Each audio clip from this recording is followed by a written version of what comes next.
बड़ों को नमस्ते, छोटों को प्यार। मैं हूँ आपका भाई, आपका बेटा, आपका दोस्त कार्तिक। तो भाई आज संडे है, दोबारा नया व्लॉग स्टार्ट। जैसा हमें पहले की तरह पता है, हर संडे व्लॉग आएंगे, मैंने आपको कहा भी था। तो भाई आज तो मैं अपना फ़ोन देख रहा था आराम से बैठ के। तो मेरे घर वाले कह रहे कि तू हमेशा फ़ोन में घुसा रहता है, पढ़ ले, तू पढ़ ले।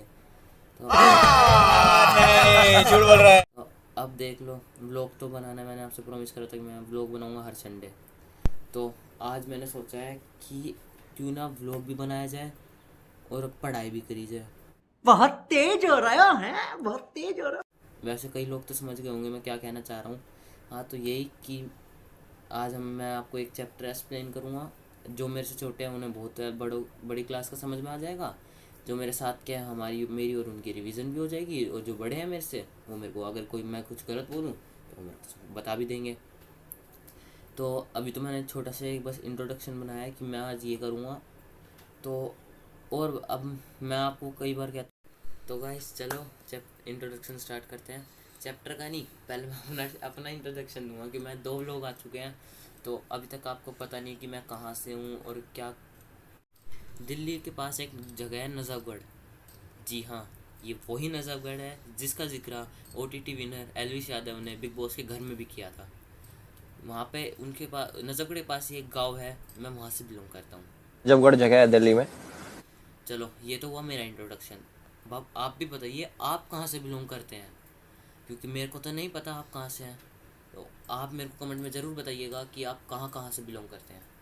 तो चलो भाई, पिटने से तो अच्छा है कि अब मैं नीचे से जाकर अपनी साइंस की बुक उठा लूँ, क्योंकि पापा आने वाले हैं, फिर दोबारा मेरे को सुनने को मिलेगी। तो चलिए, अगर जहाँ भी मेरे को प्रॉब्लम होगी, जो भी मेरे से बड़े हैं, आप प्लीज़ मेरी हेल्प करिएगा। और अगर कुछ भी डाउट होगा तो मैं अभी अपनी मम्मी से भी पूछ लूँगा साइड में। तो चलिए अब करते हैं स्टार्ट साइंस का। चलिए भाइयों, शुरू करते हैं science chapter 1, crop production and management. जैसे कि आपको इसके नाम से ही पता चल गया होगा कि ये क्रॉप्स के ऊपर बेस्ड है। तो आप जब भी क्लास 8 का कोई भी साइंस का सब चैप्टर पढ़ेंगे तो आपको 2 नेम हमेशा आएंगे। ये कॉमन है, पहेली एंड बूझो। तो ये दोनों कौन है, मैं आपको बताता हूँ कि ये दोनों बच्चे हैं हमारी तरह ही, जिन्हें बहुत ज़्यादा क्यूरियोसिटी है हर चीज़ को जानने की। तो चलिए भाइयों शुरू करते हैं। Paheli and Boojho went to their uncle's house during the summer vacations. Paheli और जो भूजो हैं वो अपने अंकल के घर जाते हैं जब उनकी गर्मियों की छुट्टी पड़ी थी। वो uncle their uncle is a farmer, उनके अंकल हैं वो एक फार्मर हैं। तो जैसे आपको भी पता होगा कि आपके घर में कोई ना कोई अपने दादाओं को ये हमेशा कोई ना कोई खेती में काम करता है तो होगा, उन्हें उसे ही हम फार्मर कहते हैं। One day he saw they saw some tools like khurpi, sickle, shovel and plough in etcetera in the field. एक दिन पहेली और बूझो ने उनके खेत में कई सारे टूल्स देखे, जैसे खुरपी, सिकल, शोवल, प्लो और कई प्रकार के। तो भूजो के मन में एक क्वेश्चन आया। तो भाई ये भूजो है और ये पहेली है। भूजो के मन में एक क्वेश्चन आया कि I want to know where and how we use this tool. मुझे जानना है, मुझे क्यूरियोसिटी है कि ये जो टूल्स हैं उन्हें हम कहाँ और कैसे यूज़ करते हैं। You have learn that all living organism require food. Plant can make their food themselves. Can you recall how green plant synthesise their own food. कि जैसा कि आपने क्लास 7th में पढ़ा था, जितने भी लिविंग ऑर्गेनिज्म होते हैं जो अर्थ पे रहते हैं, उन्हें क्या चाहिए होता है, फूड चाहिए होता है ज़िंदा रहने के लिए। अगर हमें फूड कहाँ से मिलेगा, हमारे पास 2 टाइप से फूड लाने के, या तो हमें मिलता है प्लांट से या तो हमें मिलता है एनिमल्स से। और अगर हमें प्लांट से मिलता है उसे हम क्या कहते हैं। क्या आपको याद है ग्रीन प्लांट्स अपना खाना कहाँ से बनाते हैं? तो आप बताओ, आपने 7th क्लास में पढ़ा था। ग्रीन प्लांट्स अपना खाना एक प्रोसेस है, उसका नाम आपने 7th में भी पढ़ा था। तो अगर आपको पता है तो कमेंट में करके ज़रूर बताना, उसका नाम है फोटोसिंथेसिस। ये एक प्रोसेस है जिससे प्लांट्स अपना खाना बनाते हैं। Animals including humans can not make their own food, so where do animals get their own food from. तो जैसा कि हमने क्लास 7th में एक चैप्टर में पढ़ा था, न्यूट्रिशन इन एनिमल्स, कि एनिमल्स हेट्रोट्रोप्स होते हैं, वो अपना खाना खुद से नहीं बना सकते, उन्हें अपना खाने के लिए दूसरे ऑर्गेनिज्म पे डिपेंड रहना पड़ता है। और प्लांट्स की, जबकि प्लांट्स ऑटोट्रोफ्स होते हैं, वो अपना खाना खुद से बना सकते हैं, उन्हें अपना खाना खुद से मिल जाता है। यहाँ पे फिर एक क्वेश्चन पूछा गया है, but first of all why do we have to eat food, कि पहले ये बताओ कि हमें अब खाना क्यों खाना चाहिए। कि जैसा कि आप सब लोगों को पता होगा कि हमें खाना क्यों खाना चाहिए, लेकिन इसका आंसर देने से पहले चलो हम पहले नीचे पढ़ लेते हैं। You already know that the energy from food is utilized by organism for carrying out their various body functions such as digestion, respiration, excretion. We get our food from plants or animal और बहुत, कि जैसा कि आपने 7th class में पढ़ा था कि हमें अपना खाना क्यों खाना चाहिए, हमें खाना क्यों खाना चाहिए। हमें खाना इसलिए खाना चाहिए ताकि हमें खाना इसलिए चाहिए क्योंकि हम अपने बॉडी फंक्शंस को, जो हमारे बॉडी फंक्शन है उन्हें रिक्वायरमेंट इसलिए होते हैं क्योंकि फूड हमें देता है एनर्जी देगा तो हम अपने डेली टास्क भी कर सकते हैं। फूड के बहुत सारे कंपोनेंट होते हैं जैसे fat, carbohydrate, vitamin, protein, etcetera etcetera. उसे हमारी बॉडी यूटिलाइज करती है अपने डेली टास्क करने के लिए और अपनी बॉडी पार्ट्स को रिपेयर करने के लिए। हमारे बॉडी में बहुत सारे फंक्शंस होते हैं जैसे डाइजेशन हो गया, रेस्पिरेशन हो गया और एक्सक्रीशन हो गया। और आपको पता है कि एनिमल्स हेटेरोट्रोप्स होते हैं, तो उन्हें अपना खाने के लिए प्लांट्स और एनिमल दोनों पे डिपेंड होना पड़ता है। तो भाई ये जो क्वेश्चन है ये हमसे बहुत ज़्यादा इंपॉर्टेंट क्वेश्चन पूछ रहा है, चलो देखते हैं क्या है। Since we all need food, how can we provide food to a large number of people in our country. तो ये क्वेश्चन बता रहा है हम सबको भूख लगती है, हम सबको खाना चाहिए। हमारे देश में लगभग 140 करोड़ से भी ज़्यादा की आबादी है, तो हम इतनी बड़ी आबादी के लिए इतनी खाने की व्यवस्था कहाँ से करेंगे। तो चलिए इसी का जवाब के लिए हम आगे पढ़ते हैं। तो भाइयों इसी के जवाब में पहेली कहती है कि food has to be produce on a large scale, मतलब जो फूड है उसकी प्रोडक्शन हमें बहुत बड़ी मात्रा में करनी होगी ताकि हम इतनी बड़ी आबादी की भूख मिटा सकें।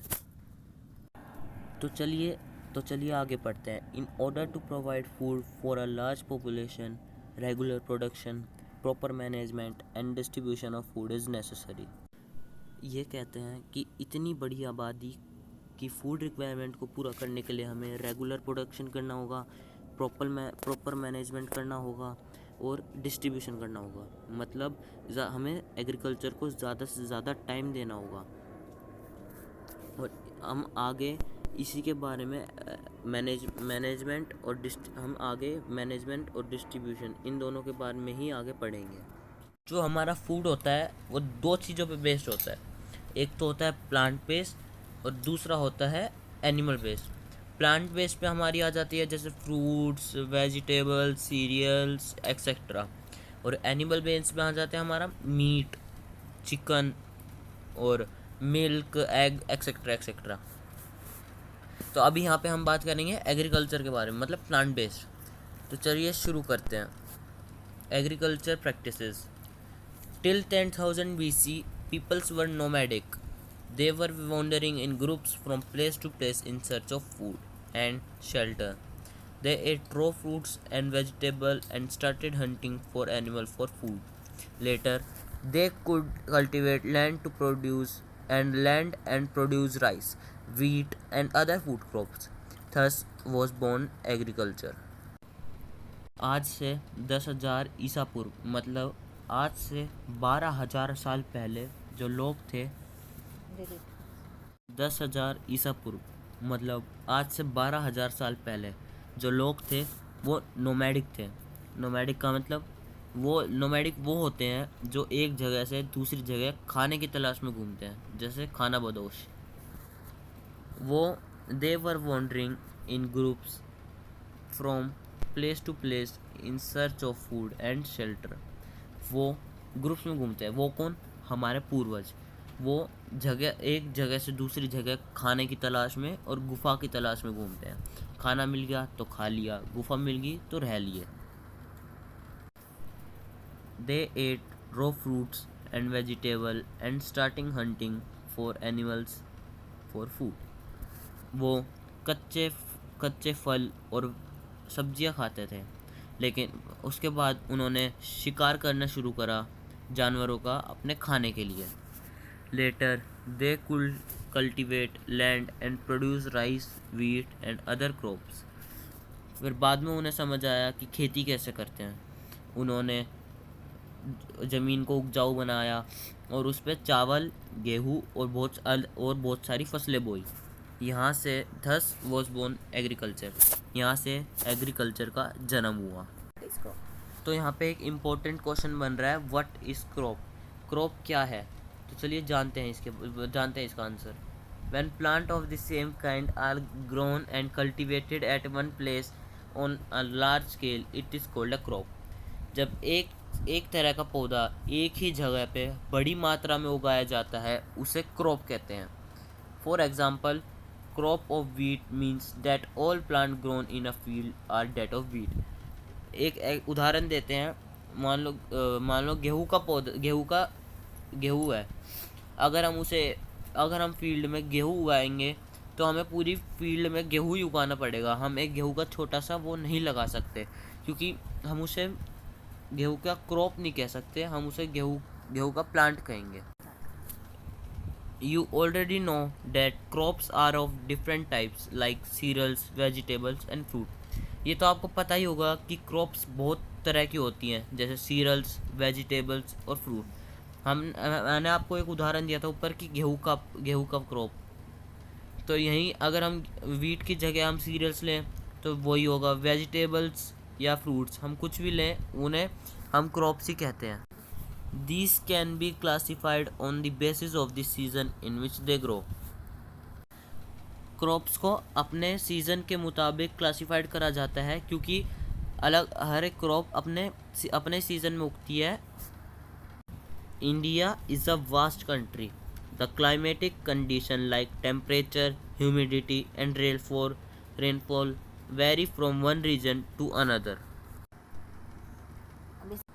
भारत बहुत बड़ा देश है। वहाँ का क्लाइमेटिक कंडीशन में जैसे टेम्परेचर, ह्यूमिडिटी और रेनफॉल एक रीजन से दूसरे रीजन चेंज होते रहते हैं। जैसे जो यूपी का क्लाइमेट है वो आपको महाराष्ट्र में नहीं मिलेगा, जो महाराष्ट्र का क्लाइमेट है वो आपको केरला में मिलेगा, केरला में नहीं मिलेगा। क्लाइमेट के हिसाब से भारत के स्टेट में अलग अलग क्रॉप्स उगाई जाती है, और हम सीज़न के आधार पर देखें तो इन क्रॉप्स को दो कैटेगरी में डिवाइड करा गया है। एक है खरीफ क्रॉप्स और एक है रबी crops.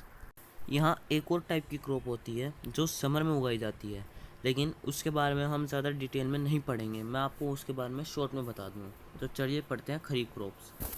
The crops which are sown in the rainy season are called kharif crops. ऐसी क्रॉप्स जो रेनी सीजन में उगाई जाती है, मतलब उनका जो रोपन है वो मानसून में करा जाता है, उनकी उगाई मानसून में करी जाती है, उन्हें कहते हैं हम kharif crops. The rainy season in India is generally from June to September. Paddy, maize, soybean, groundnut, cotton etcetera are kharif crops. जो इंडिया का जो रेनी सीज़न है वो जून से सितंबर तक होता है। इस सीज़न में हम paddy, maize, soybean, groundnut, cotton etcetera ये सब उगाते हैं। तो ये सब हमारी हुई खरीफ क्रॉप्स। जब रेनी सीज़न ख़त्म हो जाता है तो विंटर की शुरुआत होती है, और जब विंटर की शुरुआत होती है तो ये खरीफ क्रॉप्स को हार्वेस्ट कर लिया जाता है, काट लिया जाता है। तो अब हम पढ़ते हैं रबी क्रॉप्स के बारे में। The crops grown in the winter season are called the rabi crops. Their time period is generally from October to March. Example of rabi crops are wheat, gram, pea, mustard and linseeds. ऐसी crops जो winter season में उगाई जाती है उन्हें कहते हैं हम रबी क्रॉप्स। और इनका जो टाइम पीरियड होता है वो होता है अक्टूबर से मार्च तक। और इस रबी क्रॉप्स के एग्जांपल हैं वीट, ग्राम, पी, मस्टर्ड और लिनसीड्स। Beside these pulses and vegetable are grown during summer at many places. उसके नीचे पल्सेस, वेजिटेबल समर सीज़न में उगाई जाती है। जो समर सीज़न में जो सीज़न चलता है उसे कहते हैं जैद सीज़न, या कहते हैं जैद क्रॉप। जो आपको कुकुम्बर, वाटरमेलन ये सारी चीज़ें देखने को मिलती है वो समर में उगाई जाती है, उन्होंने उस सीज़न को कहते हैं ज़ैद सीज़न। तो चलिए इस इमेज के थ्रू भी देखते हैं। ये है खरीफ क्रॉप्स।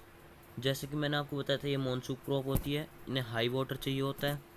इनका टाइम पीरियड होता है जुलाई से अक्टूबर, और इनमें आती है राइस, मेज़, ज्वार, बाजरा, सोयाबीन, कोकोनट, ग्राउंडनट, जूट, उड़द दाल, मूंग दाल एक्सेट्रा। चले अब चलते हैं रबी क्रॉप्स पे। ये विंटर क्रॉप्स होती हैं, इनका टाइम पीरियड अक्टूबर से फरवरी तक होता है। इसमें आते हैं वीट, बार्ले, ग्राम, पीस, मस्टर्ड। तो मैंने आपको जैसे बताया था, एक और सीज़न होता है जिसे कहते हैं ज़ैद सीज़न। ये एक समर क्रॉप होती है, इसका टाइम पीरियड है मार्च से जून, और इसमें आती हैं आपके watermelon, musk melon, cucumber, vegetable और कई अलग प्रकार की क्रॉप्स। तो चलिए आगे पढ़ते हैं। आगे हमारे पास basic practice of crop production, मतलब खेती में कौन से काम होते हैं, कौन से प्रोसेस यूज़ करे जाते हैं क्रॉप प्रोडक्शन के दौरान, क्या क्या स्टेप्स फॉलो करने होते हैं। तो अब भूजो ने एक क्वेश्चन पूछा है, why can paddy not be grown in winter season. जो पैडी है वो विंटर सीजन में हम क्यों नहीं उगा सकते।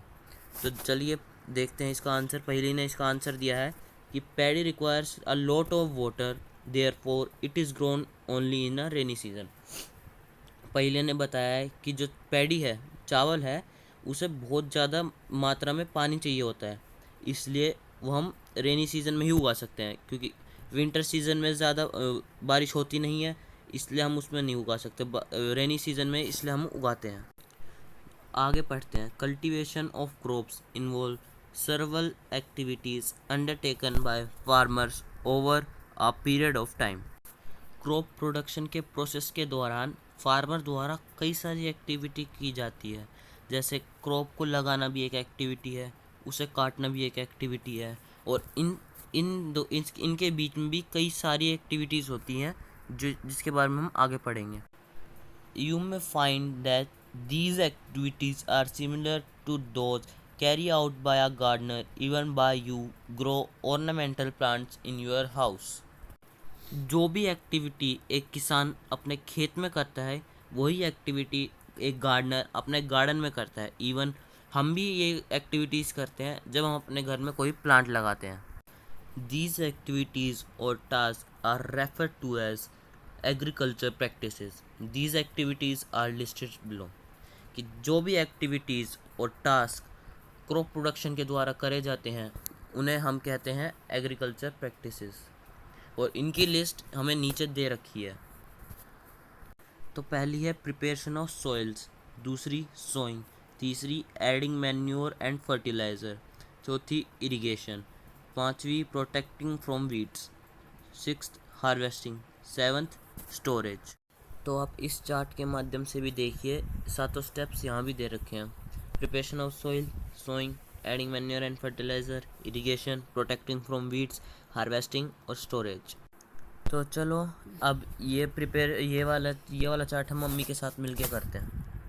First, preparation of soil. Hello everyone. आप अगर देखेंगे तो अब से पहले जितने भी आपने पढ़े हैं उसमें आपने हर जगह 7 पॉइंट पढ़े हैं, लेकिन यहाँ पे आपको 7 की जगह 8 पॉइंट दिखाए गए हैं, तो एक को एक्स्ट्रा डीप करके बताया गया है। पहला जो है प्रिपरेशन ऑफ सॉइल। इसका मतलब कि जहाँ पर भी हमें क्रॉप लगानी है, जहाँ पर भी हमें खेती करनी है, सबसे पहले उस ज़मीन को, उस सॉइल को जो है वो तैयार किया जाता है। अगर आप किसान हैं तो आपको पता होगा, और नहीं तो आप सबने कहीं ना कहीं तो खेती होती देखी होगी। तो सबसे पहले क्या करते हैं, हम उस सॉइल को तैयार करते हैं। तो उसको पहले ट्रैक्टर के माध्यम से, या उससे पहले जब ये फैसिलिटी नहीं थी तो पहले हल से हम मिट्टी को तैयार करते थे। मिट्टी को तैयार किया जाता था, मतलब उसको मिट्टी को लूज़ किया जाता है। जब मिट्टी लूज़ हो जाती है तब उसके बाद हम उसमें बीज रोपण करते हैं। तो ये सेकंड स्टेप हो गया, बीज रोपना। जब हम बीजों को रोप देते हैं, उसके बाद जो थर्ड है उसमें है कि वो प्लांट अच्छे से ग्रो कर सके, उसके लिए जो भी उन्हें आवश्यक पोषक तत्व होते हैं वो हम उसमें ऐड ऑन करते हैं। जैसे आप लोगों ने देखा होगा कि हम जब प्लांट जैसे ग्रो करना स्टार्ट करते हैं, हम खेत में खाद डालते हैं या मिनरल्स का यूज़ करते हैं, वो सिर्फ इसलिए कि उन्हें अच्छे से ग्रोथ मिल सके प्लांट्स को। और ये इरिगेशन मतलब क्या होता है? इरिगेशन मतलब कि जब तक हमारे प्लांट अच्छे से तैयार नहीं हो जाते, तो इस वाले स्टेज पे आके उन्हें पानी की बहुत ज़्यादा ज़रूरत होती है, उन्हें भारी मात्रा में पानी दिया जाता है। तो उन्हें पानी देने, या आप इस वाले पिक्चर्स में भी देख सकते हैं, पानी देने के भी बहुत सारे सोर्सेज हैं। तो उन्हें पानी देने का जो प्रोसेस होता है वही होता है इरिगेशन। अच्छा, और अब ये वीड्स क्या होता है? जब भी हम खेती करते हैं, जिस भी प्लांट की हम खेती करते हैं, तो वहाँ पे हमारे प्लांट के साथ और भी बहुत सारे अनवांटेड प्लांट है जो उग जाते हैं। तो उन सब से हमें अपनी क्रॉप को बचाना होता है। जैसे कि अगर हमने वीट का वो लगाया, वीट की खेती की है, तो वहाँ पे सिर्फ वीट के प्लांट्स ही नहीं दिखेंगे, आपको बहुत सारे अनवांटेड प्लांट्स भी दिख जाएंगे। तो उन सब से अपनी फसल को बचाना है, उसे ही हम वीट्स कहते हैं। और हार्वेस्टिंग क्या होता है? जब हम अनवांटेड प्लांट्स को अलग कर देते हैं, उसके बाद हमारी जो फसल है जब वो पक जाती है पूरी तरह से, तो हम उसकी कटिंग करते हैं। अच्छा, ये हार्वेस्टिंग हो रही है। हाँ, कटाई जो करते हैं उसको हार्वेस्टिंग ही कहते हैं। और ये थ्रेसिंग, ये तो हमारे बुक में नहीं था। थ्रेसिंग मीन जब हम क्रॉप की कटाई कर लेते हैं, तो हमारे जो भी है, जैसे अगर वीट है तो वो हमें ऐसे फॉर्म में नहीं मिलता जैसे मैं आप उसे देखते हो, वो उसके साथ में कुछ चीज़ें और भी होती हैं। तो जो क्रॉप को अलग करते हैं, जब हम क्रॉप को बिल्कुल अलग कर रहे हैं, सेपरेट जो करते हैं, उसको निकालने का जो प्रोसेस होता है वो थ्रेसिंग होता है। एक तरह से क्रॉप से हमें ग्रेन निकालना है। और ये स्टोरेज क्या होता है? स्टोरेज ही होता है। हाँ, जब सब सारा काम हो गया, हमने ग्रेन बाहर निकाल लिए, उसके बाद उसको ले जाके एक जगह पे हम पहले स्टोर करके रखते हैं। यहाँ पे आपको बहुत हाँ, अच्छे से दिख रहा होगा, ये इसे कहते हैं हम स्टोरेज। चलो अब इन सबको हम बारी बारी से पढ़ते हैं। तो पहला पॉइंट है हमारा preparation of soil. Preparation of soil का मतलब, जैसे भी आपने पहले भी पढ़ा है, कि मिट्टी को तैयार करना, मतलब उस मिट्टी को इस लायक बनाना कि वहाँ पे कोई खेती की जा सके।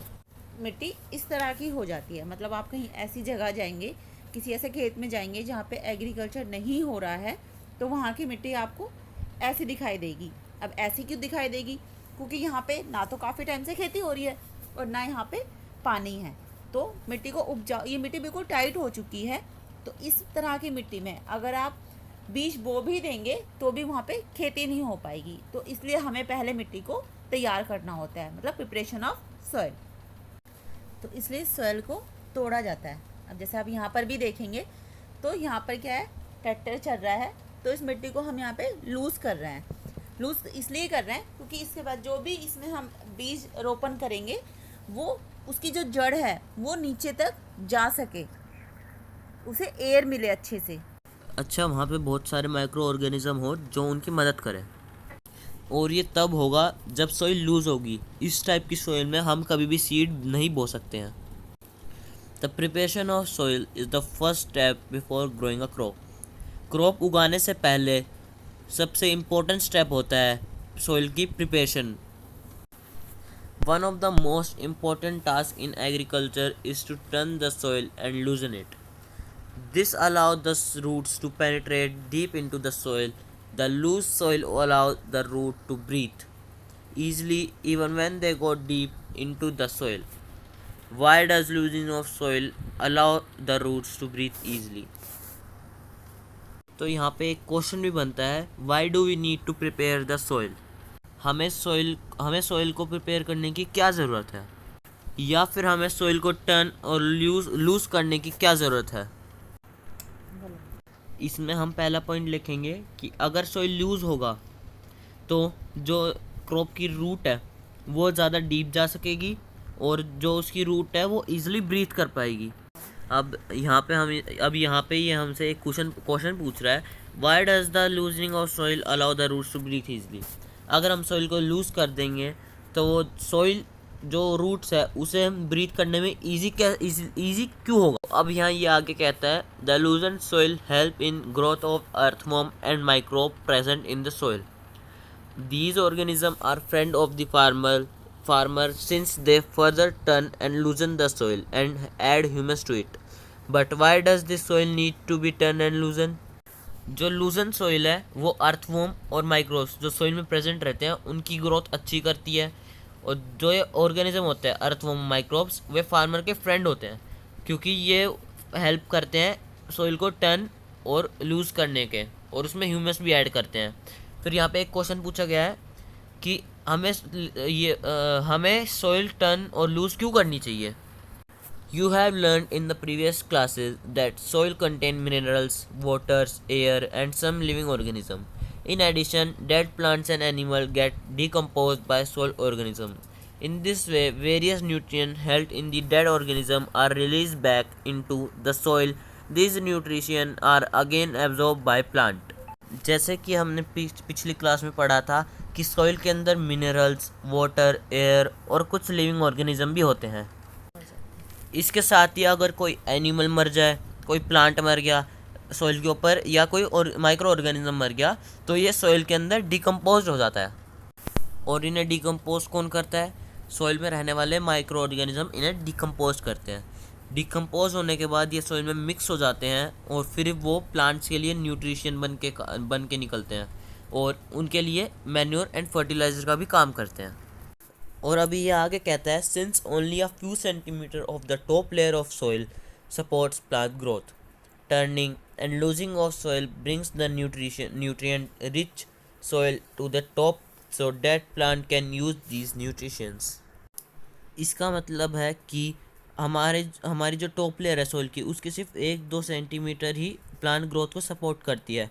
जब हम सॉइल को टर्न या लूज़ करते हैं तो वो जो नीचे जो सॉइल है, उसके नीचे वाली जो सॉइल जिसमें न्यूट्रिशन की भारी मात्रा है, वो ऊपर आ जाती है, तो जिसे वो प्लांट्स यूज़ कर लेते हैं। अब जैसे आप इस पिक्चर्स में देख रहे हैं कि यहाँ पे क्रॉप जो है वो यहाँ तक ही लगाया जा रहा है, तो हम मिट्टी की जो इतनी ही लेयर है बस उसी को यूज़ कर रहे हैं। जब हम बार बार इसी लेयर को अगर यूज़ करेंगे तो इसके बाद अगर हम क्रॉप लगाएंगे तो यहाँ के जितने भी न्यूट्रिशन या मिनरल्स है वो तो सब ख़त्म हो चुके हैं। तो इसलिए जब इसको इस ट्रैक्टर की मदद से जब लूज़ करते हैं मिट्टी को, तो ये जो नीचे वाला जो पार्ट होता है, जो लेयर होती है, ये ऊपर आ जाती है। इसके बाद जब हम इस पर फिर से क्रॉप लगाते हैं तो वो काफ़ी अच्छा रिजल्ट भी देती है हमें। जो नीचे वाले पोषक तत्व है वो फिर सब ऊपर आ जाते हैं और प्लांट उसको अच्छे से यूज़ कर पाता है। The process of losing and turning of the soil is called tilling or plowing. जब हम सॉइल को लूज या टर्न करते हैं, उस प्रोसेस को कहते हैं टिलिंग या प्लोइंग। तो ये प्लाव का डायग्राम है। इसमें आगे ये एक बीम होता है जिसको मतलब जिस पे कोई जानवर लगाया जाता है। पहले के टाइम में बैल होते थे तो बैल लगाते थे। ये इसका नीचे का हैंडल है जो लोहे का होता है, ठीक है। ये वाला पोर्शन जो होता है ये लोहे का होता है। ये मिट्टी को तोड़ने का काम करता है, मिट्टी को लूज़ करता है नीचे से। और ये जो इधर वाला पार्ट है, ये जो भी किसान होता है ये उसके हाथ में होता है, वो इसको होल्ड करता है, इसको जानवर के सर पे रख के, और फिर आगे इस प्रोसेस को पूरा किया जाता है। बट आजकल के टाइम में ये हो यूज़ होता है। इसमें जो ये नीचे जो प्लेट है इसको बैंड प्लेट बोलते हैं। ये मिट्टी को ऊपर नीचे करने का काम करती है, मतलब जो नीचे वाला पोर्शन है उसको ऊपर लेके आती है। ये जो है ट्रैक्टर में यूज़ होता है आज के टाइम में। प्लो आर मेड ऑफ वुड और आयरन। जो पहले के ज़माने में जो प्लो थे वो वुड के बने होते थे, लेकिन आज के ज़माने में वो आयरन के बने होते हैं। If the soil is very dry it may be watering before ploughing. अगर जो सॉइल है वो ज़्यादा सूखी हुई है तो उस पर पहले हमें पानी देना होता है, उस सॉइल पे प्लो करने से पहले। द प्लो फील्ड में have big piece of soil called crumbs. अब जहाँ पे प्लो चलाया जाता है वहाँ पे मिट्टी के बड़े बड़े टुकड़े बन जाते हैं जिन्हें हम क्रम्स कहते हैं। It is necessary to break this crumbs with a plank. यह ज़रूरी है कि हम इस क्रम्स को तोड़ें एक प्लैंक की मदद से। द फील्ड इज़ लेवल्ड और for sowing as well as for irrigation purpose. The levelling of soil is done with the help of a leveller. मिट्टी को समतल और चिकना करना भी ज़रूरी है, क्योंकि जब हम वहाँ पे बीज बोएंगे और पानी देंगे तो उसे चिकनी सतह चाहिए। इस प्रोसेस को एक लेवलर की मदद से पूरा करा जाता है। Sometime manure is added to the soil before tilling. This help in proper mixing of manure with soil. The soil is watered before sowing. कई बार टिलिंग करने से पहले या प्लोइंग करने से पहले खेत में मैन्योर छिड़क दिया जाता है, क्योंकि जब हम प्लोइंग करते हैं तो सॉइल बहुत अच्छे से मिक्स हो जाता है, लेकिन जब हम पहले से ही मैन्योर डाल के रखेंगे तो मैन्योर भी सॉइल में अच्छे से मिक्स हो जाएगा। तो अब इसके बाद आता है नेक्स्ट पॉइंट, एग्रीकल्चर इम्प्लीमेंट। अब हम बात करने जा रहे हैं ऐसे टूल्स के बारे में जो एग्रीकल्चर में यूज़ होते हैं, और उन्हें ही कहते हैं agriculture implement. Before sowing the seeds it is necessary to break the soil to the size of grains to get better yield। अनाज के दाने बोने से पहले ये ज़रूरी है कि हम सोइल को ब्रेक करें और उसे सॉफ्ट बना दें। This is done with the help of various tool. The main tool used for this purpose are the plough, hoe and cultivator.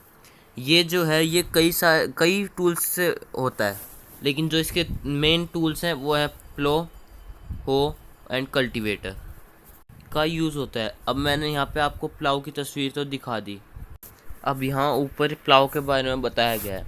This is been use since ancient times for tilling the soil.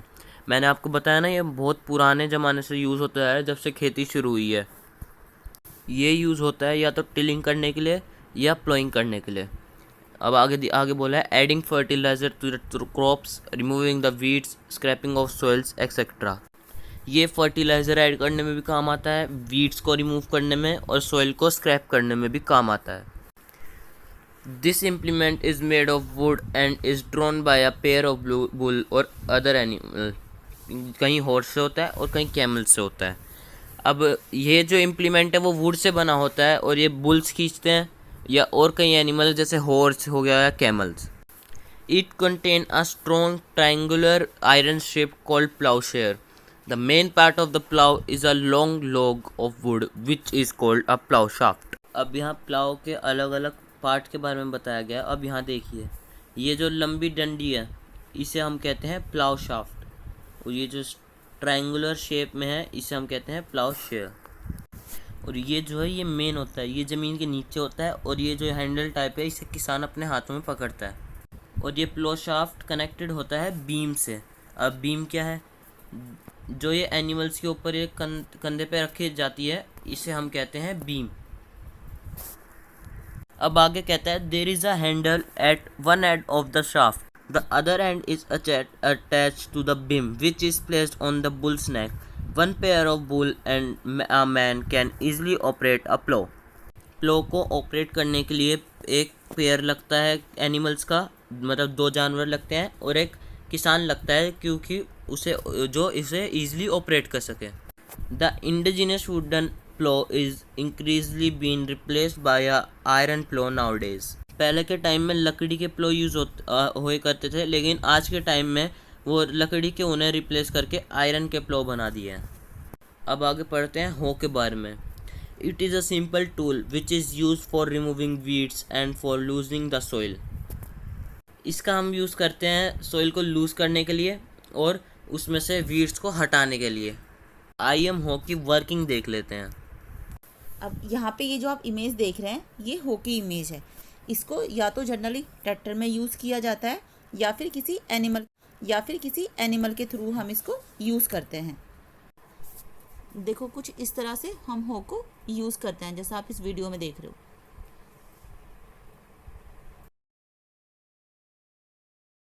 Video में देखा अभी वहाँ पे क्या हो रहा है, हम सॉइल को क्या कर रहे हैं, वहाँ पे उसको लूज़ कर रहे हैं। और जो पिक्चर आपके बुक में है वो बेसिकली एनिमल्स के साथ में यूज़ होती है। It has a long rod of wood और iron, a strong broad and bent plate of iron is fixed to one of its end work like a blade. It is pulled by animals. इसकी जो एक long rod है या तो वो would की होती है या आयरन की, और उसका जो एक स्ट्रॉन्ग ब्रॉड होता है बेंट प्लेट, वो एक तरफ उसका बेंट प्लेट होती है और दूसरी तरफ उसका एक ब्लेड, उसका जो वर्क है एक ब्लेड की तरह काम करता है, और ये जो एनिमल्स के द्वारा भी खींची जाती है। अब यहाँ पे जो आप तस्वीर देख रहे हैं, यहाँ पे एनिमल्स को लगाया जाता है और वो उन्हें खींचते हैं, और ये नीचे जो बेंट प्लेट है ये सोइल के नीचे जाके उसे सॉफ्ट और टर्न करती है। अब हमें आगे दे रखा है cultivator. Nowadays, plowing is done by tractor driving cultivator.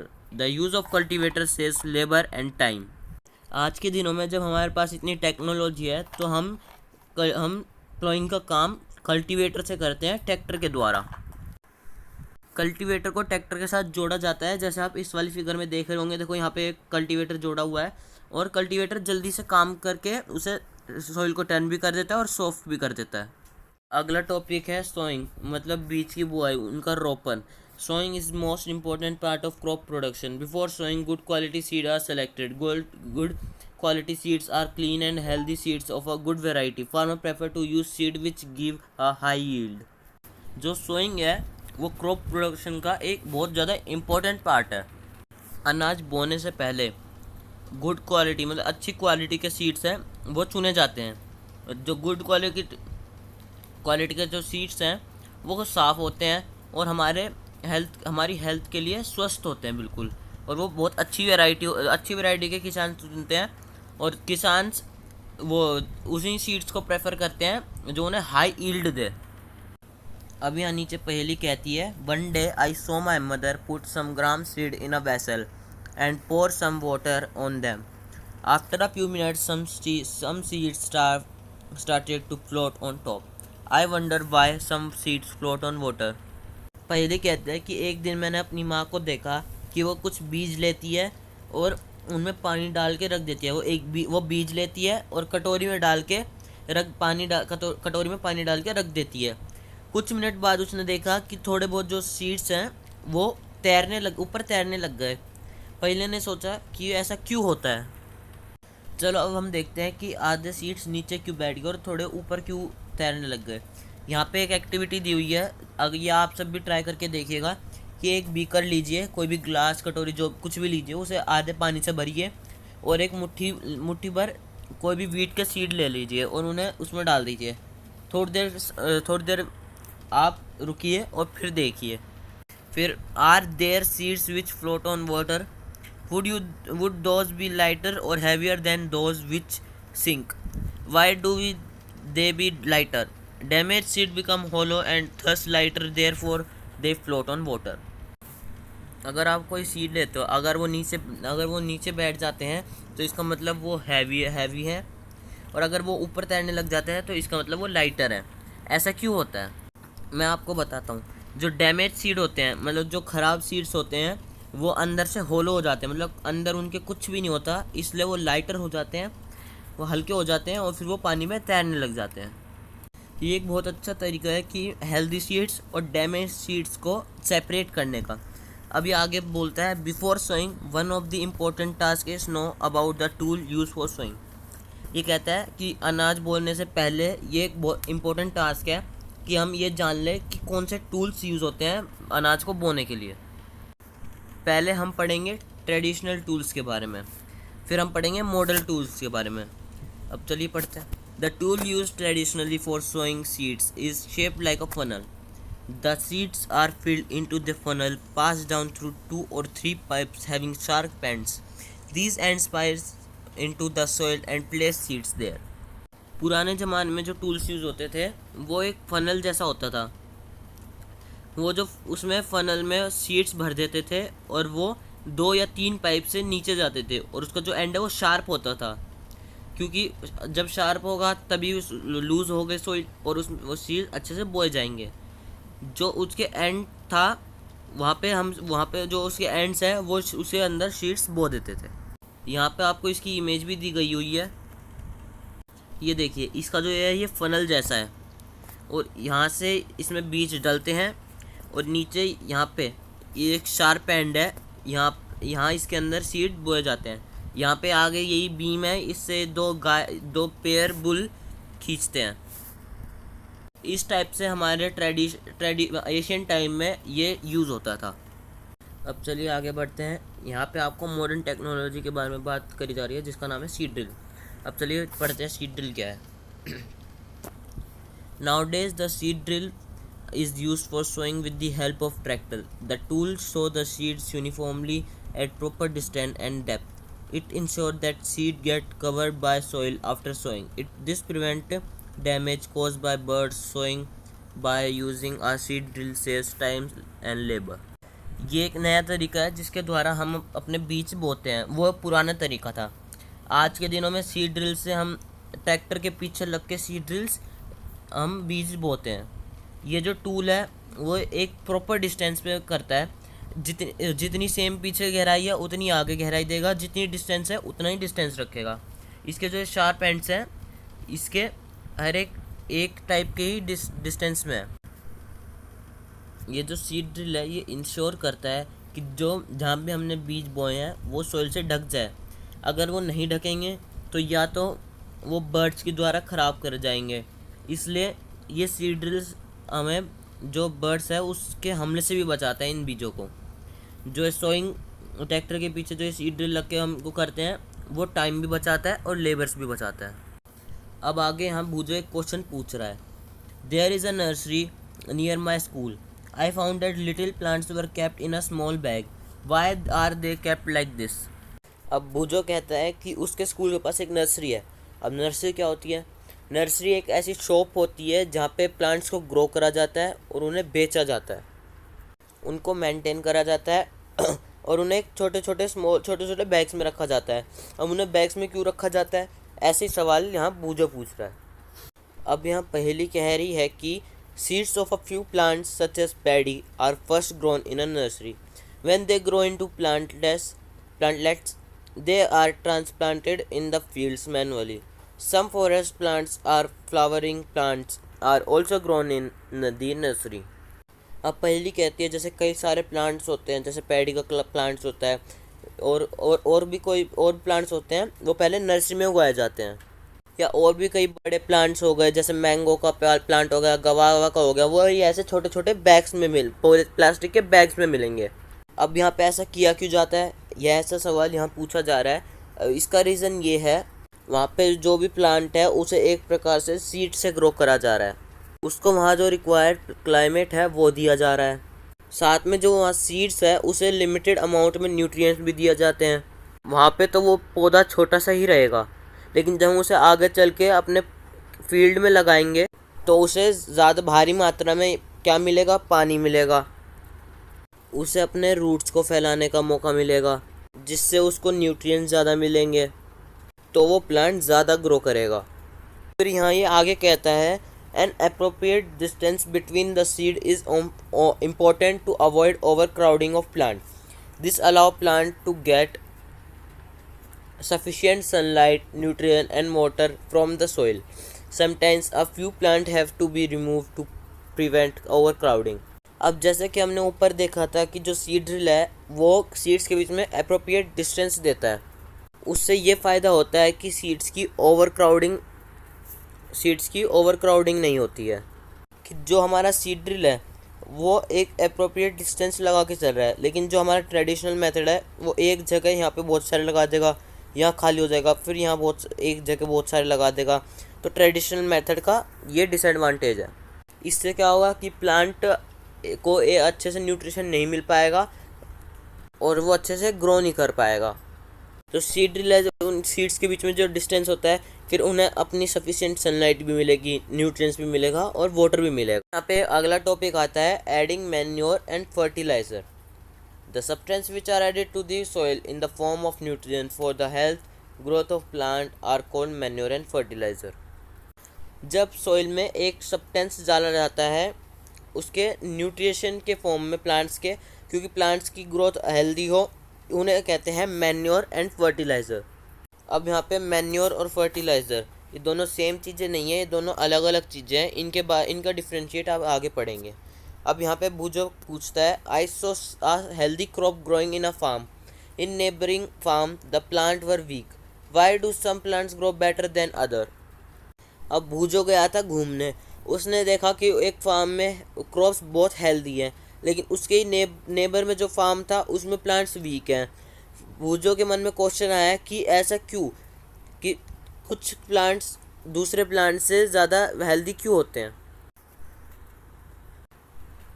अब यहाँ नीचे इसका आंसर दिया गया है कि soil supply minerals nutrition to the crop, these nutrition are essential for the growth of plant. In certain area farmer grow crops after crop in the same field, the field is never left uncultivated और fallow, imagine what happen to the nutrition. यहाँ पे जो soil है वो बहुत ही important होता है, क्योंकि यहाँ कोई भी प्लांट है उसे न्यूट्रिशन की ज़रूरत होती है। वो जो भी मिनरल्स की ज़रूरत होती है वो प्लांट्स ज़मीन से लेता है, मिट्टी से लेता है। ये बहुत ही इम्पोर्टेंट पॉइंट है। और ये जो न्यूट्रिशंस होते हैं जो कि मिट्टी से, सोइल से मिलते हैं प्लांट को, जितने भी प्लांट के ग्रोथ के लिए एसेंशियल होते हैं, यहाँ पर कह रहा है कि कई सारे खेतों में, कई सारे इलाकों में क्या होता है कि किसान जो है जब एक फसल तैयार हो जाती है उसको काट के फिर क्या करते हैं, नई फसल लगा देते हैं। वो काटा, उसको काट के नई फसल लगा दी।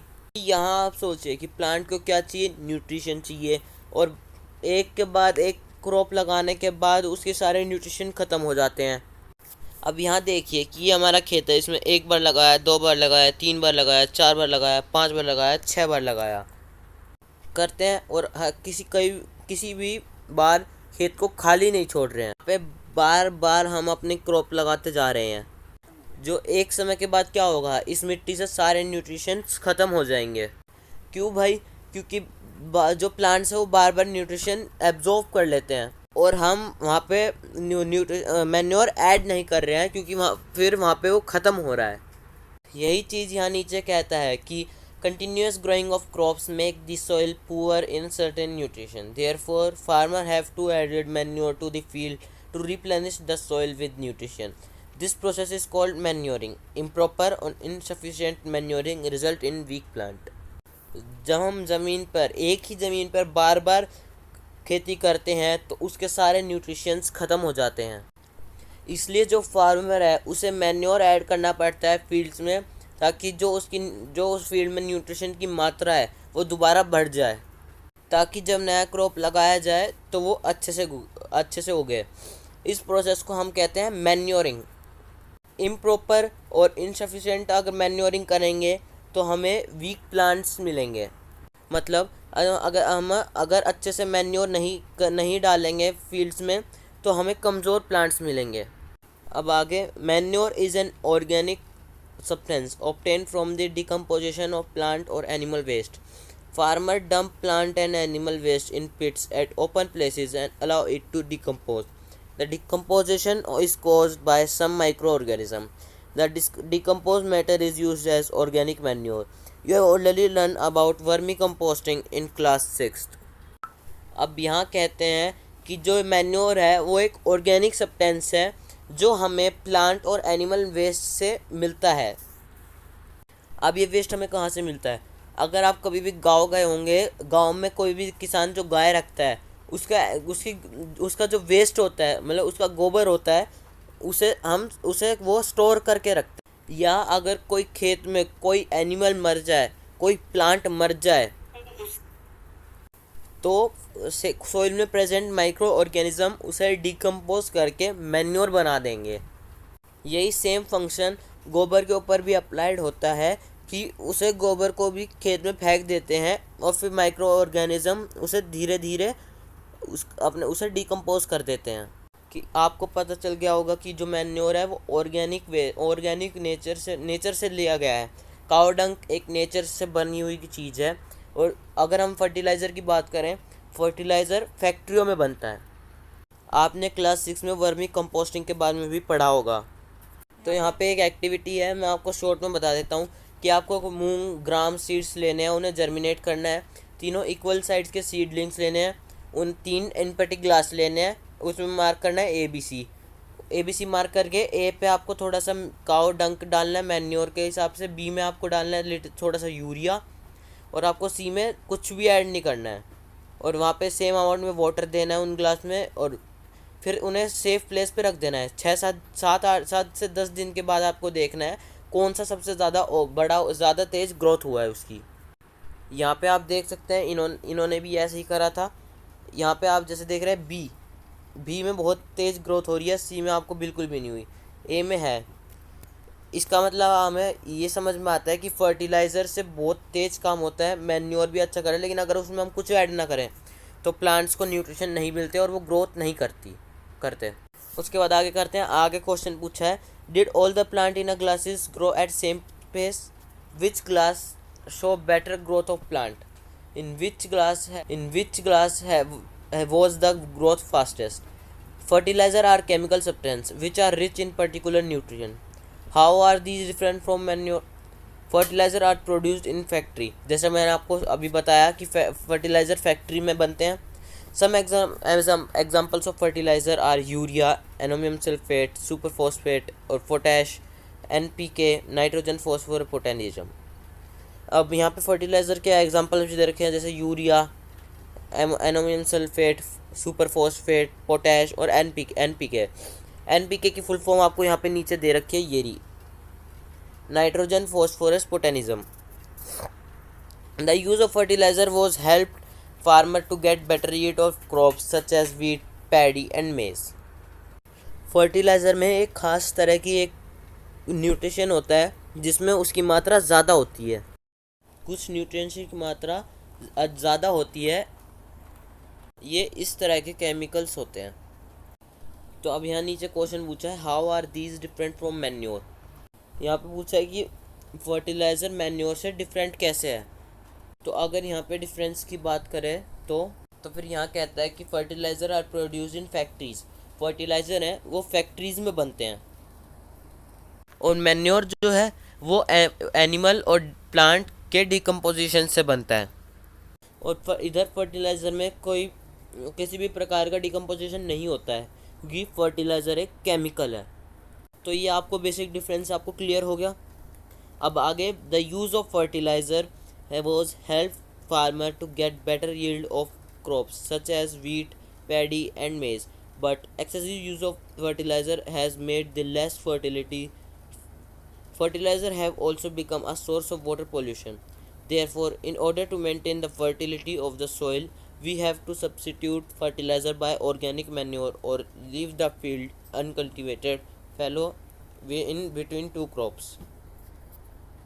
तो यहाँ कहता है कि फर्टिलाइज़र का यूज़ करने से जो प्लांट्स हैं उनमें अच्छी ग्रोथ हो रही है और फार्मर्स को अब ज़्यादा बेटर ईल्ड मिल रही है. जैसे क्योंकि मतलब कि पहले 5 किलो उगता था, अब 10 किलो आ रहा है. मतलब बहुत ज़्यादा ईल्ड मिल रहा है. अगर हम फर्टिलाइज़र का ज़्यादा इस्तेमाल करते हैं तो सोइल की क्वालिटी ख़राब होती है और सोइल की फर्टिलिटी ख़राब होती है और वो जो सोइल है वो अनाज उगाने के लायक नहीं रहता है. जो फर्टिलाइज़र है उनकी मदद से बहुत ज़्यादा वाटर पोल्यूशन भी हो रहा है. अगर हमें खेत की फर्टिलिटी बना के रखनी है और उसे खेती करने लायक रखना है तो हमें क्या करना होगा. तो हमें फर्टिलाइज़र की जगह मैन्योर यूज़ करना होगा और जो फील्ड है उसे 2 क्रॉप्स के बीच में अनकल्टिवेटेड छोड़ना होगा. मतलब अभी एक अनाज उगाया, एक क्रॉप उगाई, फिर उसके बाद 6 महीने तक उसे खाली छोड़ दिया, उसके बाद फिर क्रॉप उगानी है. यहाँ पे मैन्योर क्या फ़ायदा है देखिए. The use of manure improve soil texture as well as its water retaining capacity. It replenish the soil with all the nutritions. जब हम सोइल में मैन्योर डालते हैं तो उसका टेक्सचर, उसकी क्वालिटी जो है वो अच्छी होती है और मैन्योर से वाटर को होल्ड करने की कैपेसिटी भी ज़्यादा बढ़ती है और सोइल में न्यूट्रिशंस भी ज़्यादा हो जाते हैं. और आगे भी अब कई मेथड है जिससे हम सोइल को रिप्लेनिश कर सकते हैं, सोइल की फर्टिलिटी बढ़ा सकते हैं. एक जो तरीका यहाँ बताया गया है वो है क्रॉप रोटेशन. ये रहा. क्रॉप रोटेशन का मतलब है कि इस बार हमने एक क्रॉप उगाई, अगली बार हमें दूसरी क्रॉप उगानी है और उससे अगली बार हमें तीसरी क्रॉप उगानी है. अगर हम बदल के क्रॉप उगाते हैं तो वही क्रॉप रोटेशन होता है. पहले के ज़माने में जो नॉर्थ इंडिया है वहाँ पे ये क्रॉप रोटेशन यूज़ होया करता था. तो वो उसको फॉलो कैसे करते थे, वो एक सीज़न में लेगुमिनस को उगाते थे. और लेगुमिनस मतलब क्या होता है, लेगुमिनस मतलब होता है जो जानवरों के लिए खाना होता है. उसके फिर वो अगले सीज़न में वो वीट उगाते थे. इन लेग्यूम्स को लगाने का फ़ायदा क्या था. इन लेग्यूम्स को उगाने का फ़ायदा ये था कि ये सोइल में नाइट्रोजन को रिप्लेनिश कर देते थे, जिससे क्या होता था, जो सोइल की जो फर्टिलिटी थी वो बढ़ जाती थी. आज के समय में भारत में जितने भी फार्मर्स हैं उन्हें एनकरेज करा जा रहा है कि आप भी ये ऑपरेशन निभाइए, मतलब आप भी बीच में लेगुमिनस की खेती कीजिए। पिछली क्लास में पढ़ा था कि राइजोबियम जो बैक्टीरिया है वो एक टाइप से एटमॉस्फेयर में नाइट्रोजन की फिक्सेशन करता है, और ये जो राइजोबियम बैक्टीरिया है ये लेगुमिनस प्लांट के रूट्स में पाया जाता है, रूट्स नोड्यूल्स में। तो भाइयों ये है डिफरेंस मैन्योर और फर्टिलाइज़र के बीच में। ये वाला क्वेश्चन आपके एग्ज़ाम में आ सकता है, बहुत इंपॉर्टेंट है ये। या तो आपसे पूछेगा कि फर्टिलाइज़र को डिफ़ाइन करो, या पूछेगा मैन्योर को डिफ़ाइन करो, या इन दोनों के बीच में डिफरेंस पूछेगा। तो आगे एक और इम्पोर्टेंट क्वेश्चन है कि मैन्योर के एडवांटेज क्या है। तो चलो ये पढ़ते हैं। पहला, it enhance the water holding capacity of the soil. मतलब ये मैंने आपको अभी पहले भी बताया कि ये वाटर की होल्डिंग की कैपेसिटी बढ़ाता है सॉइल में। Second, it makes the soil porous due to which exchange of gases become easy. ये जो सॉइल है उसमें बहुत सारे छेद कर देता है, जिससे गैस का जो एक्सचेंज है वो ईजी हो सके बीच के लिए। It increase number of friendly microbes. वो जो है माइक्रो ऑर्गेनिज्म को बढ़ाता है सॉइल में। और it improve the texture of the soil. वो सॉइल की क्वालिटी और लुक को भी इम्प्रूव करता है। तो अब हम आगे पढ़ेंगे इरिगेशन के बारे में। इरिगेशन का मतलब अगर कोई प्लांट ग्रो कर रहा है तो हमें उसको क्या करा, उसके प्लांट के बीज को लगा दिया, उसे फर्टिलाइज़र दे दिया, उसे मैन्योर दे दिया, और साथ में प्लांट को ग्रो करने के लिए वाटर चाहिए होता है, पानी चाहिए होता है। और जो पानी देने का जो प्रोसेस है ना, उसे यहाँ पे इरिगेशन कहते हैं। इरिगेशन का जो मेथड है हमें यहाँ पे वो जानना है। All living beings need water to live. Water is important for proper growth and development of flower, fruits and seeds of plant. कि सभी को पानी चाहिए, और पानी प्लांट्स के ग्रोथ और डेवलपमेंट के लिए बहुत ज़रूरी है। कि आपको भी पानी चाहिए, मुझे भी पानी चाहिए, प्लांट्स को भी पानी चाहिए। जो प्लांट होते हैं वो अपना वाटर एब्जॉर्ब करते हैं प्लांट रूट्स की वजह से, अपनी जड़ों की मदद से पानी को एब्जॉर्ब करते हैं। चलो आप बताओ कि जब हम मैन्योर और फर्टिलाइज़र ऐड करते हैं तो प्लांट्स उसे कैसे लेते हैं। प्लांट्स वाटर के साथ उन्हें एब्जॉर्ब करते हैं। जब ये प्लांट्स मिट्टी से पानी लेते हैं ना, उनके साथ ये सारे मिनरल्स और मैन्योर फर्टिलाइज़र चले जाते हैं, और उसी को प्लांट यूज़ करता है। अब यहाँ कहता है plant contain nearly 90% water. Water is essential because germination of seed does not take place under dry condition. जो प्लांट है वो 90% वाटर लेते हैं। पानी इसलिए ज़रूरी है क्योंकि अगर हम कहीं भी कोई सीड लगाए हैं तो बिना वाटर के जर्मिनेट नहीं हो सकता, वो ड्राई कंडीशन में नहीं हो सकता है। अभी आप कोई भी बीज अगर बाज़ार से ख़रीद के लाए, वो जर्मिनेट नहीं हो रहा है, उसमें कोई पौधा नहीं निकल रहा है, लेकिन जैसे ही आप उसे अच्छा इन्वायरमेंट दोगे, मैन्योर डालोगे और पानी दोगे, वो प्लांट की तरह बाहर आएगा। क्योंकि प्लांट जो है वो ड्राई कंडीशन में जर्मिनेट नहीं होता है, उसे वाटर चाहिए। Nutrition dissolve in water to get transported to each part of the plant. Plants जो पानी लेते हैं उनके साथ जो न्यूट्रिशंस लेते हैं वो प्लांट के हर पार्ट पे ट्रांसपोर्ट हो जाता है। इसलिए जो वाटर है, इरिगेशन है, वो बहुत ज़्यादा इम्पोर्टेंट है। साथ ही यहाँ पे ये कहता है कि वाटर जो है वो क्रॉप को फ्रॉस्ट और हॉट एयर करंट से भी बचाता है। प्लांट के लिए पानी इसलिए भी ज़रूरी है क्योंकि फिर वो अपना टेम्परेचर मेंटेन कर सके। जब ज़्यादा गर्मी होगी तो वो अपने आसपास इवापोरेशन करके अपने आसपास ठंडक रखेगा और अपना टेम्परेचर मेंटेन करेगा। इसी तरह जब सर्दी होगी तो वो अपना बॉडी टेम्परेचर मेंटेन करके रखेगा ताकि उसको फ्रॉस्ट ना हो, से प्रभावित ना हो। इसलिए हमें बहुत बड़ी मात्रा में इरिगेशन करने की ज़रूरत होती है। अब कहता है to maintain the moisture of the soil for healthy crop growth, fields have to be water regularly. Soil में नमी बनाने के लिए पानी बहुत ज़रूरी है, हमें रेगुलर पानी देने की ज़रूरत पड़ती है। अब यहाँ पे एक छोटी सी इरिगेशन की डिफ़ाइन दे रखी है, मैं आपको दिखाता हूँ। ये रही, यहाँ एक छोटी सी इरिगेशन की डिफाइन दे रखी है।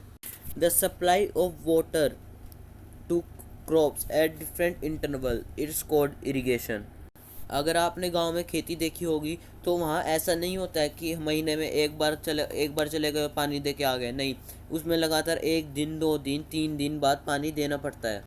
अब यहाँ पे कितना पानी देना है, कब देना है, ये सारे अलग अलग पौधों के लिए हर अलग अलग सीज़न में होता है। जैसे वीट को अलग क्वांटिटी में वाटर चाहिए, यहाँ पे जो राइस है उसे अलग क्वांटिटी में वाटर चाहिए। ऐसे ही सभी पौधों को अलग अलग क्वांटिटी में वाटर चाहिए और अलग अलग सीज़न अपने टाइम पे चाहिए। और यहाँ कह रखा है अगर समर होगा, जो फ्रीक्वेंसी होगी वाटर की वो ज़्यादा होगी। यह आपसे सवाल पूछ रहा है कि अगर समर में जो पौधा होगा उससे ज़्यादा वाटर चाहिए। जी हाँ, क्यों? क्योंकि गर्मी के दिनों में इवेपोरेशन ज़्यादा होता है, इसी वजह से हमें यहाँ पे ज़्यादा पानी देना होगा और ज़्यादा इवेपोरेशन होगा, इसलिए ज़्यादा पानी देना होगा। अब यहाँ बूझो ने कहा है I am very careful about this year about watering the plant, last summer my plant dry and died.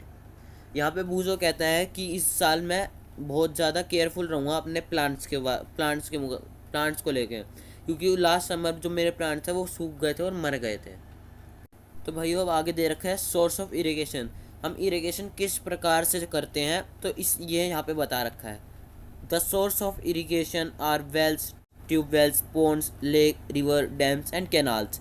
जो इरिगेशन के सोर्स हैं वो है वेल्स मतलब कुएं, ट्यूबवेल्स मतलब जो आप खेत में जो एक टाइप से हिंदी में होदी कहते हैं वो, पोन्ड्स मतलब तालाब, लेक्स मतलब झील, रिवर्स, डैम्स बांध, और कैनाल्स होती है जो बड़ी सी जो रिवर होती है उसमें से छोटी छोटी कैनाल्स निकाली जाती है, छोटी छोटी नदियाँ निकाली जाती है, उसे हम कहते हैं कैनाल्स। तो यहाँ अब आता है ट्रेडिशनल मेथड ऑफ इरिगेशन। तो अभी तो हमने देखा कि हम पानी कहाँ से ले रहे हैं और यहाँ पे है कि ट्रेडिशनल मेथड जो पुराने समय में जो मेथड से पानी देने के। तो पुराने समय में हमें ये समझना है कि कुएं से हम खेत तक पानी कहाँ से कैसे ला रहे हैं। तो यहाँ पे यही कहता है the water available in wells, lake and canals is lifted up by different method in different region for take it to the fields. यहाँ कहता है जो वाटर वेल्स में, लेक्स में और कैनाल्स में था उसे लिफ्ट करा जाता है, मतलब उठाया जाता है अलग अलग मेथड से उठाया जाता है और डिफरेंट सी रीजन में अलग अलग स्टेट में अलग अलग से उठाया जाता है और उसे फील्ड्स तक पहुंचाया जाता है। केटल्स, ह्यूमंस और labour is used in these methods, so these methods are cheaper but less efficient the water are the various traditional ways are.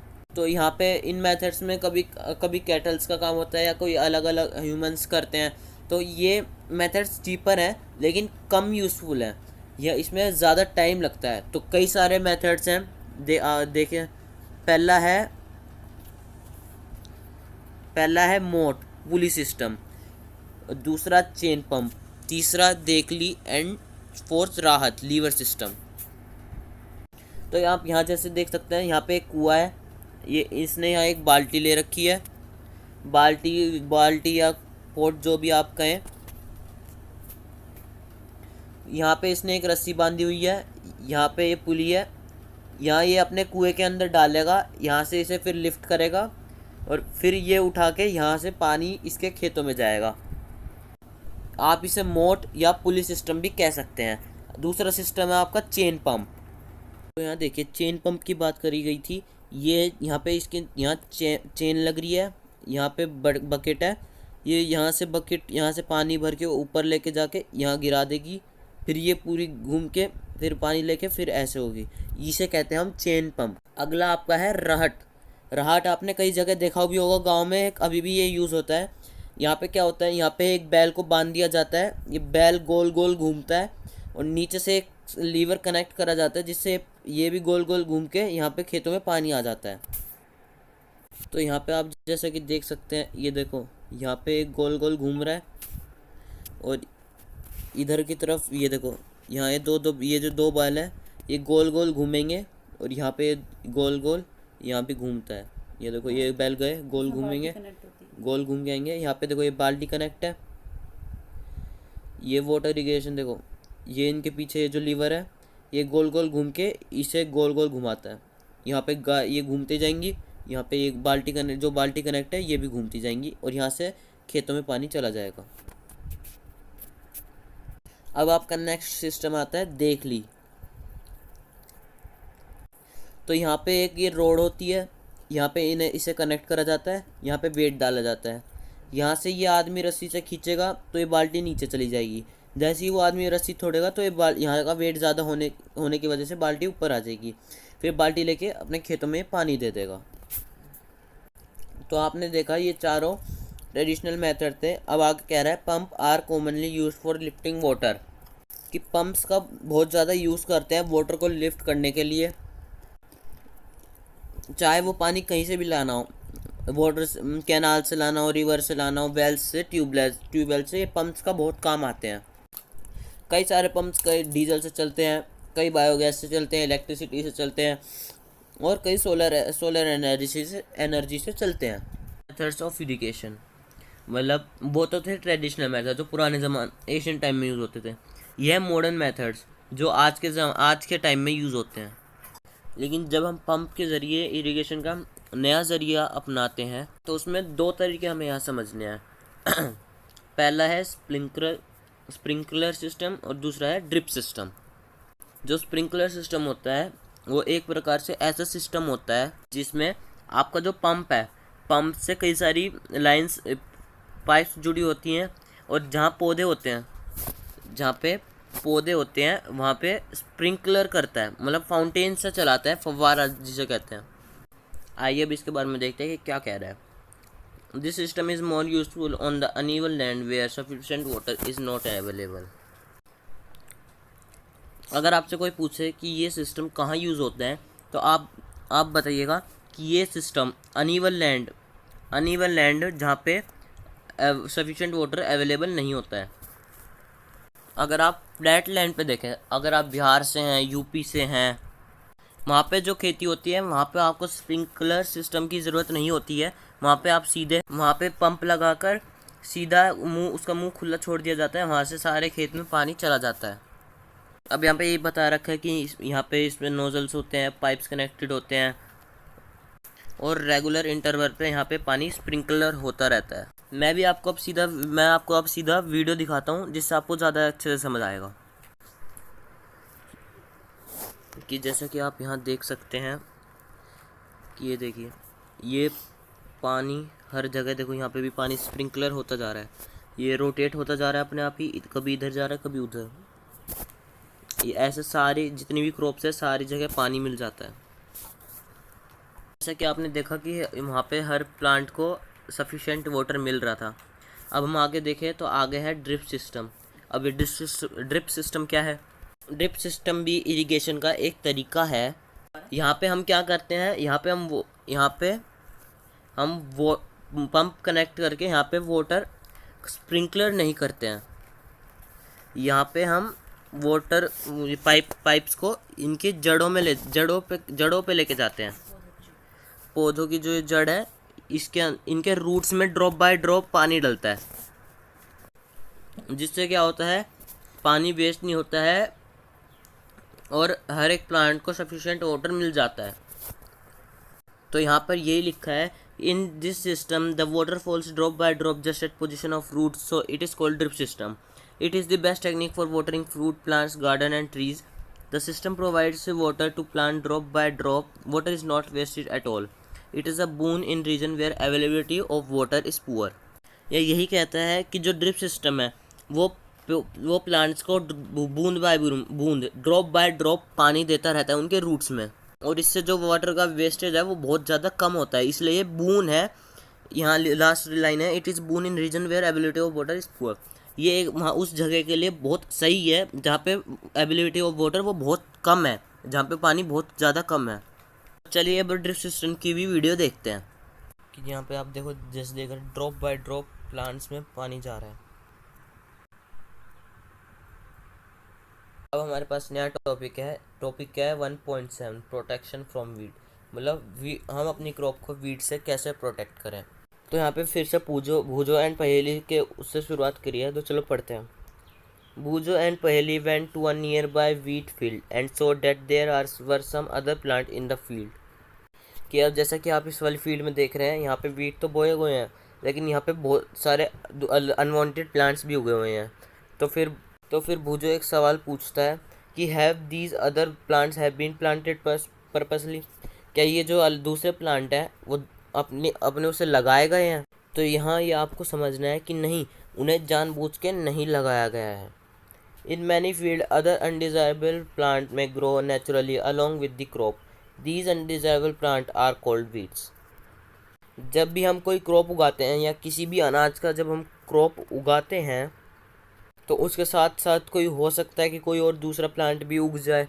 यही दे रखा है, these undesirable plant are called weeds. जो अपने आप ही उग जाते हैं, जो अनवांटेड प्लांट होते हैं उन्हें हम कहते हैं weeds.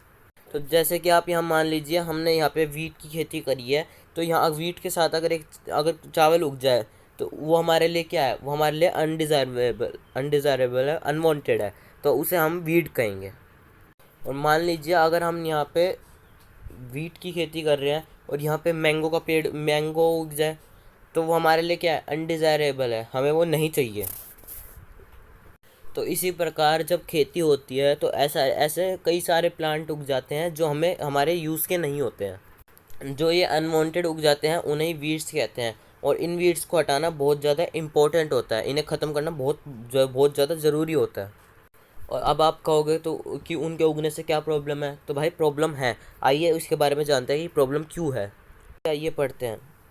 The removal of weed is called weeding. जब वीड्स हटाते हैं तो उस प्रोसेस को हम कहते हैं वीडिंग।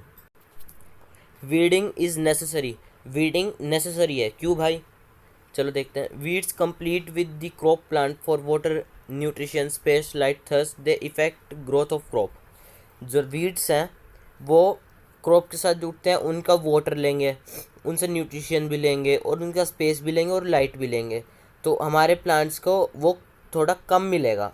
मैं आपको और डीपली समझाता हूँ कि मान लो हमने वीट का पौधा उगाया, तो उसमें वीट का उगाया, हाँ, वो 4 वीट उगे और फिर उनमें से एक ही उठ गया, ये एक अनवांटेड प्लांट उग गया। तो जो हमें हमारे जो वीट को जो न्यूट्रिशन, स्पेस, वाटर मिलना चाहिए था, वो तो आधा हो गया, क्योंकि आधा तो ये वीड ले गए। वहाँ उस इलाके की जो सनलाइट है वो हमारे वीट को मिलना चाहिए था, लेकिन वो उस वीड को मिल रहा है। तो वो जो पौधा है ना, वो हमारे जो प्लांट के जो ग्रोथ है उसे हैम्पर कर रहा है, मतलब उसे रोक रहा है। इसलिए ये ज़रूरी है कि हम जो इन अनवांटेड प्लांट, इन वीड को अपने फील्ड में से हटा दें और पूरा न्यूट्रिशन हमारे क्रॉप को मिले। Thus they effect the growth of crop. Some weeds interfere even in harvesting and may be poisonous for animal and human beings. तो एक रीज़न क्या हुआ कि वो हमारे क्रॉप के ग्रोथ में हैम्पर कर रहे हैं, और दूसरा रीज़न क्या हुआ कि जब कटाई होती है तो उसमें भी वो वीड्स आ जाते हैं। तो अगर हम उन वीड्स को नहीं हटाते हैं तो हमारे लिए पॉइजनस होते हैं।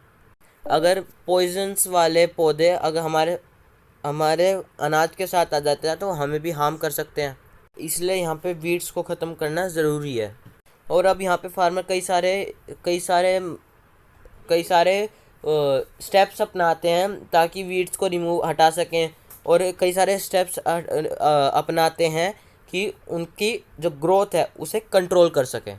सिंपल जो प्रोसेस है वीड को हटाने का, तो वो ये है कि उन्हें काट दो, उसे उखाड़ दो। यहाँ पे एक और तरीका है कि जब भी हम क्रॉप को सोइंग करते हैं ना, सोइंग से पहले जब हम टिलिंग करते हैं, तो उससे भी वो जो वीड्स हैं वो मारे जा सकते हैं। जो वीड्स खेत में दबे रहते हैं, वो टिलिंग के प्रोसेस से बाहर आ जाते हैं और फिर वो उसे हम हटा सकते हैं।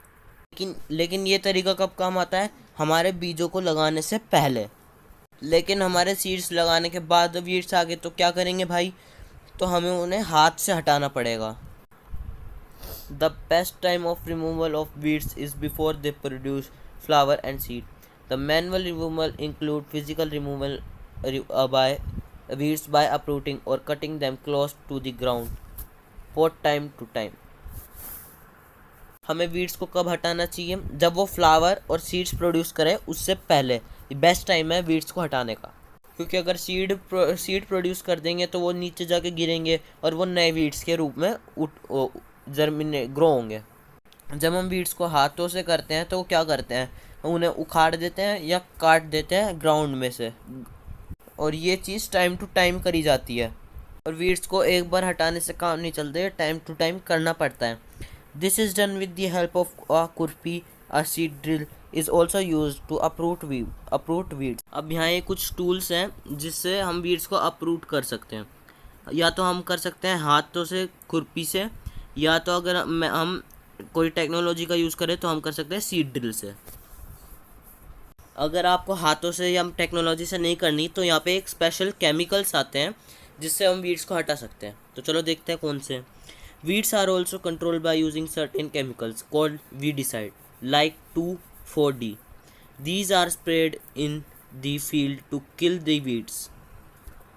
वीडिसाइड्स क्या होते हैं? वीडिसाइड्स वो होते हैं जो वीड्स को, एक केमिकल आता है जो वीड्स को कंट्रोल कर सके, और उसका एग्जांपल भी है वीडिसाइड्स का एग्जांपल है 2,4-D. ये क्वेश्चन बन सकता है कि 2,4-D क्या है, या आप लिख सकते हो 2,4-D वीडिसाइड्स है। ये क्वेश्चन आ सकता है कि वीडिसाइड्स का एग्जांपल दो, तो आप लिख सकते हो कि वीडिसाइड का एग्जांपल है 2,4-D. इनसे क्रॉप्स को कोई नुकसान नहीं होता है, ये सिर्फ वीड्स को ख़त्म करते हैं। इनको एक टाइप से वाटर में मिक्स करके खेतों में डाला जाता है। As already mentioned, the weedicide are sprayed during the vegetative growth of weeds before flowering and seed formation. यहाँ पे जो वीडिसाइड्स दिया जाता है वो तब देते हैं जब वीड्स फ्लावरिंग और सीड के फॉर्मेशन से पहले दिया जाता है। स्प्रेइंग ऑफ वीडिसाइड्स में affect the health of farmers, so they use these chemical very carefully. They should cover their nose and mouth with a piece of cloth during spraying of these chemicals. ये जो weedicides है उनके farmers को health को भी effect करता है, इसलिए फार्मर्स को कहा जाता है कि वो अपने नोज़ और माउथ को एक कपड़े से कवर करके तब ये केमिकल स्प्रे करें। जैसे आप ऊपर वाले उसमें देख ही रहे होंगे, इन्होंने मास्क पहन रखा है। अब हमारा नेक्स्ट टॉपिक आता है हार्वेस्टिंग। अब आप सबको पता होगा कि हार्वेस्टिंग क्या होता है।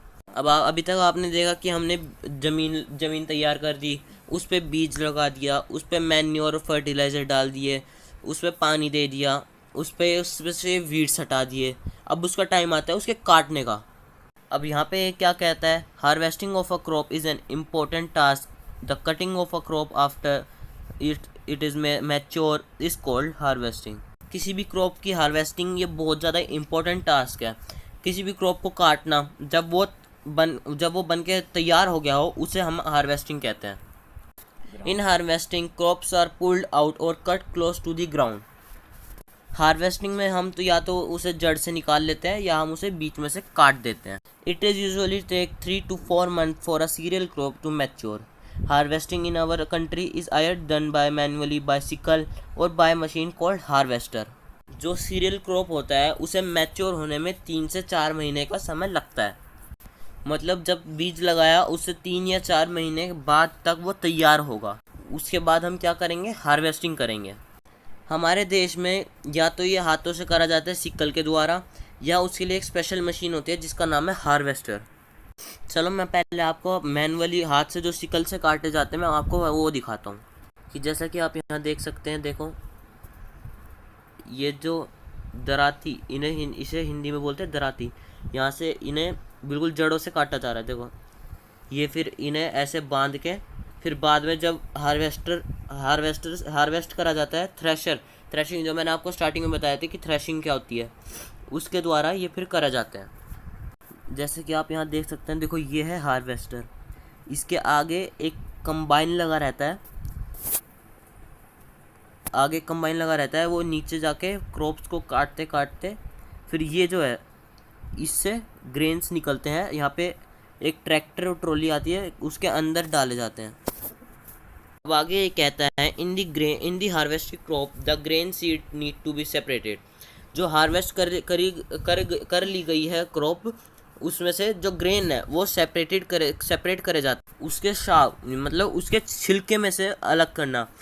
अलग करते हैं, उस प्रोसेस को क्या कहते हैं हम? इस प्रोसेस को हम कहते हैं थ्रेशिंग।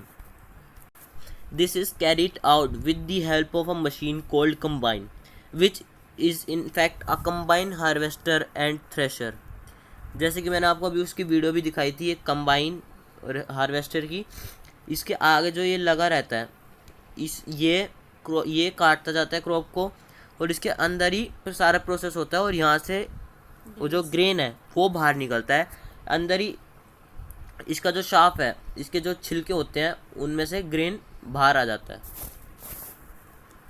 जैसा कि आप यहाँ देख रहे हैं कि ये देखो, यहाँ इसके अंदर क्रॉप डाली जा रही है, यहाँ से अनवांटेड है वो सारा निकल रहा है, और यहाँ ऊपर से डाली जा रही है, यहाँ से सारे अनवांटेड निकल रहा है, और वो जो अनवांटेड निकल रहा है और जो मेन जो है वो यहाँ से बाहर की तरफ आ रहा है। ये देखिए, उस वाली वीडियो में क्लियर नहीं था।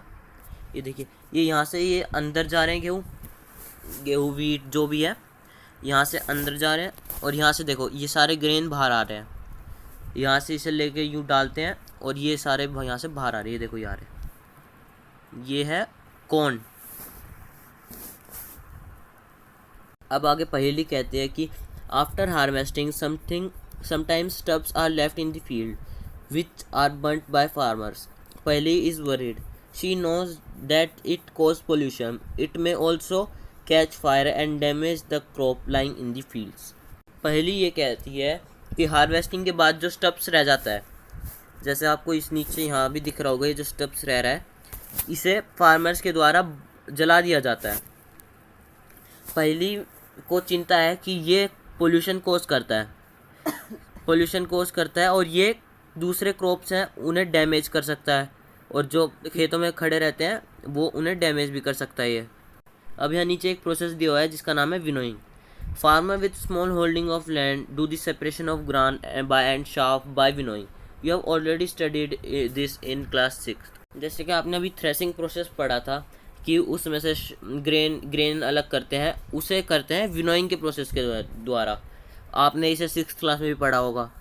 यहाँ आपको छोटी सी जानकारी दी गई है कि जो इंडिया में जो फेस्टिवल्स होते हैं उनमें हार्वेस्ट फेस्टिवल कौन से होते हैं, जो आपके हार्वेस्टिंग सीजन से कनेक्टेड है।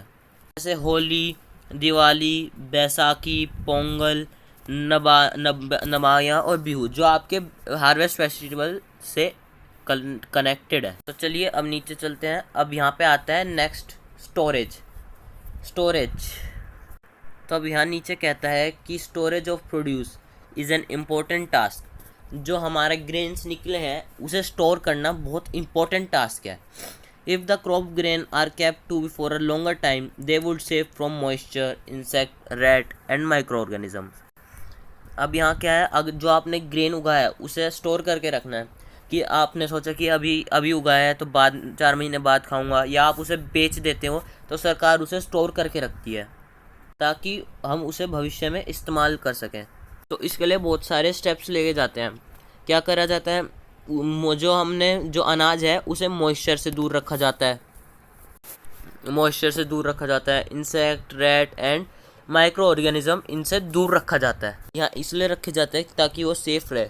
अगर अनाज में जैसे ही मॉइस्चर आया तो वो ख़राब हो सकता है, या चूहे आ गए या इंसेक्ट लग गए तो ये पूरे अनाज को बर्बाद कर सकते हैं। अब यहाँ कहता है जो हार्वेस्टेड ग्रेन होते हैं, जो कटाई के बाद जो ग्रेन होते हैं उनमें मॉइस्चर ज़्यादा होता है। अगर हम इन्हें सीधा स्टोर करके रख दें, बोरी भर के इन्हें रख दें, तो ये जल्दी ख़राब हो जाएगा, पूरा वेस्ट हो जाएगा, पूरा सड़ जाएगा। तो स्टोर करने से पहले क्या करा जाता है, जो ग्रेन्स होते हैं उन्हें अच्छे से सुखाया जाता है सन के धूप में, ताकि उनका मॉइस्चर ख़त्म हो जाए, ताकि उनका मॉइस्चर निकल जाए और उन्हें अच्छे से सेव करके उन्हें स्टोर करा जा सके। तो इसमें क्या होता है, फिर आपको इसमें इंसेक्ट, बैक्टीरिया और फंगी, इनका डर बहुत कम हो जाता है। और फिर अब यहाँ आगे बोल रखा है कि जो फार्मर्स होते हैं उन्हें कैसे करते हैं। तो जो फार्मर्स होते हैं वो अपने ग्रेन्स को या तो जूट बैग में या मेटेलिक बिन्स उनमें स्टोर करके रखते हैं। तो अगर इसके बाद सरकार की बात करें तो सरकार भी अपने ग्रेन को बहुत बड़े अमाउंट में, लार्ज स्केल में स्टोर करके रखती है। और स्टोर किन में करती है, सिलोज और ग्रेनरीज में। और ये दोनों इसलिए बनाए जाते हैं ताकि उन्हें इंसेक्ट, पेस्ट और इनसे प्रोटेक्ट करा जा सके। ये बहुत बड़े होते हैं जिसमें सरकार कई लाख टन, कई हज़ार टन स्टोर करके रखती है। यहाँ पे आप ऊपर देख भी रहे होंगे, ये है आपकी ग्रेनरीज। ये ग्रेनरीज है जहाँ पे ये इतने सारे बोरी में भर के आपके ग्रेन्स रखे हैं, और इन्हें कहते हैं हम सिलोज। ये कंटेनर से होते हैं जिसके अंदर हमारे बहुत सारी ग्रेन्स यहाँ पे सरकार कलेक्ट करके रखती है, स्टोर करती है। और अब यहाँ ये आगे कहता है कि dried leaves are use for storing food grains at home, for storing large quantity of grains in big godowns. Specific chemical treatments are required to protect them from pest or microorganism. अगर हम उसे घर पे, अगर हम अनाज को store कर रहे हैं तो या हम उनमें ड्राइड नीम लीव्स मतलब सूखी नीम की पत्तियां डालते हैं। अगर हम ग्रेन्स को लार्ज क्वांटिटी में कर रहे हैं तो वहाँ पे बहुत सारे स्पेशल केमिकल ट्रीटमेंट्स भी किए जाते हैं ताकि उसमें ना पेस्ट लगे ना माइक्रो ऑर्गेनिज्म का अटैक हो। अब हमारे पास ये टॉपिक आता है, topic number 1.10, food for animals.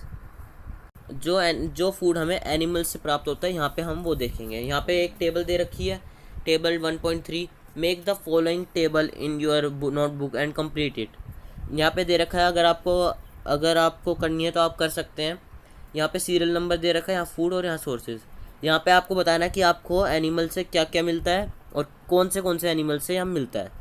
तो ये एग्जांपल के लिए आप कर सकते हैं। जैसे एग्जांपल दे रखा है मिल्क हमें मिलता है काऊ से, बफेलो से, शी गोट से और शी कैमल से। तो चलिए आगे पढ़ते हैं। After completing this table you have must seen that like plant animal also provide us with different kinds of food. Many people living in the coastal area consume fish as major part of their diet. यानी जो coastal area में रहते हैं, जो लोग coastal area में रहते हैं वो बहुत ज़्यादा मात्रा में फ़िश को कंज्यूम करते हैं, उनकी एक टाइप से डाइट है वो। और पिछली क्लास में आपने देखा है कि जो फूड है जो हम प्लांट से ऑब्टेन करते हैं, अब उसमें जो प्लांट क्रॉप के बारे में है उनकी तो हमने बात कर ली। इसके अलावा भी कई सारी चीज़ें होती है जो हम प्लांट से कंज्यूम करते हैं, जैसे फल, वेजिटेबल्स एक्सेट्रा। अब जैसे हमने देखा कि फर्स्ट क्रॉप के लिए क्रॉप प्रोडक्शन होता है, ऐसी एनिमल्स के लिए होता है एनिमल हस्बेंड्री। यहाँ पे हम एनिमल्स की देखभाल करते हैं ताकि उनसे हमें कुछ फूड मटेरियल प्राप्त हो सके। जैसे आपने डेयरी फार्म देखा होगा, वो रखा जाता था कि हमें उनसे मिल्क मिल सके। और आपने कई जगह देखा होगा कि चिकन फार्म होता है, वहाँ चिकन को पाला जाता है। और कई टाइप के फार्म्स होते हैं, तो उनसे भी हमें कुछ ना कुछ मिलता ही है। तो जैसा कि आप यहाँ देख सकते हैं, हमारा चैप्टर ख़त्म हो चुका है। अब मिलेंगे हम आपसे अगली वीडियो में। फाइनली चैप्टर ख़त्म हो चुका है और मेरी हालत बस से बदतर हो चुकी है, मेरे चश्मे लग गए हैं।